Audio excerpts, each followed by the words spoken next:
Next మీరు ఒకసారి చూస్తే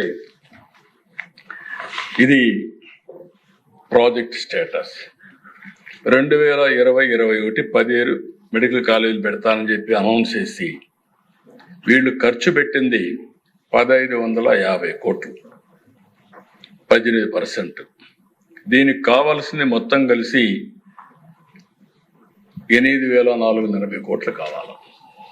8480 కోట్లు కావాలంటే వీళ్ళు ఖర్చు పెట్టింది 1550 కోట్లు.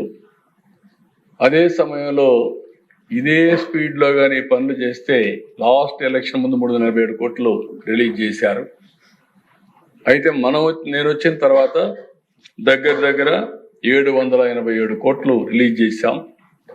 నేను విధ్వంసానికి ఎప్పుడు పోను, వీళ్ళు కానీ విధ్వంసం చేసినా దాన్ని కరెక్ట్ చేయడానికే పోతాను.